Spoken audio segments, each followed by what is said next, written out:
שעשית לאבותינו, שעשית לאבותינו, בימים ההם, בימים ההם, בימים ההם, בזמן הזה. כן, אם לא, זה לא יצא.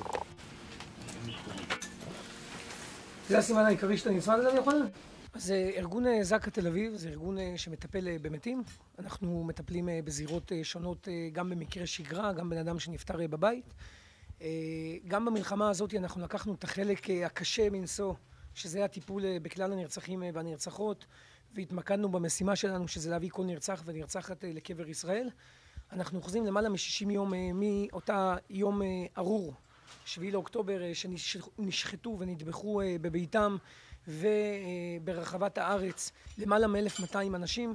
ישנם מספר נעדרים עדיין, ואנחנו נמצאים כרגע באחד מקיבוצי הדרום, אני לא נקוט, ואנחנו מחפשים אחר הנעדרים שלא הצליחו להביא אותם לקבר ישראל, מחפשים ממצאים שיכול להוות קצה חוט לכלל הגורמים שמטפלים בכל הנרצחים, וככה נוכל להביא אותם לקבר ישראל. כמו שאפשר לראות, הצוותים פה סורקים בית שנשרף כליל לאחר פגיעה של טיל. אנחנו יודעים בוודאות שבבית הזה נהרגו בני המשפחה, ובבית הזה גם כן יש לנו את אחד מהנעדרים. אז אנחנו נקווה בעזרת השם שנצליח לצאת מפה עם תוצאות אחרי יום בגשם ובתוך האפר. עם ההיקף העצום, עם גודל אז באמת זה משהו, כל התרגולים וכל החזרות שאנחנו עושים בארגון, שאגף המתנדבים אצלנו בארגון מטפל את המתנדבים ומלמד אותם, לא הכינו אותנו לכזאת טרגדיה שבה ירצחו ביממה אחת למעלה מ1,000 אנשים, בצורות גם כן שהם נשחטו והם נטבחו בכמויות.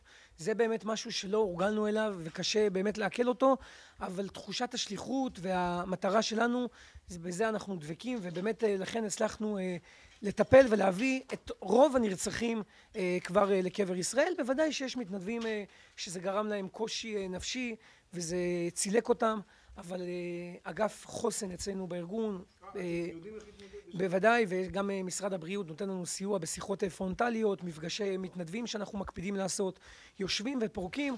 אנחנו נקווה שהמתנדב יוכל לשרוד, כי לחיות ביחד לצד מה שהוא ראה, זה יהיה מאוד מאוד מאוד מאוד קשה לחזור לשגרה.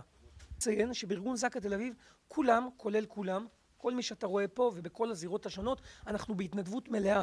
כל אחד יש לו את העיסוקים הפרטיים שלו, כל אחד יש לו את המשפחה שלו, את החברים שלו, וכולם בהתנדבות מלאה למען המטרה להביא כל נרצח ונרצחת לקבר ישראל בכבוד הראוי לו. וזה רק חבר'ה שמגיעים בעיקר מהמגזר הדתי, חרדי? לא, לא בהחלט, לא בהכרח. יש לנו ציבור, גם מהציבור הערבי, גם מהציבור הרוסי, גם מהציבור הכללי, הציבור החילוני. כולם מבינים את החשיבות של כבוד המת, כולם מבינים את הצורך לדאוג לכבוד המת, להביא לו את הכבוד הראוי לו, וכן, פה כרגע אתה רואה פה, יש פה מכמה מגזרים שונים, אבל יש לנו מתנדבים מכל מגזר ועדה במדינת ישראל. אז באמת ארגון זק"א תל אביב, בעצם המטרה שלו זה לדאוג לכבוד המת, ובאמת אחרי שהתחילו לראות אותנו בשטח, התחילו להבין את המשמעות של הציבור החרדי, מה הוא תורם בחלקו. אני באמת מקווה שהאחדות הזאת והאהבה שעם ישראל היקר נותן לנו, אם זה בשטחים, אם זה בחנה שורה, אם זה ברמזור, שרואים אמבולנס וצופרים ואומרים אנחנו איתכם, אנחנו נקווה בעזרת השם שבאמת זה יצליח להישמר, וקצת טוב, אם אפשר להגיד, יצא לנו מהאסון הנורא שפקד אותנו והטרגדיה האכזרית שעברנו כולנו, כל עם ישראל.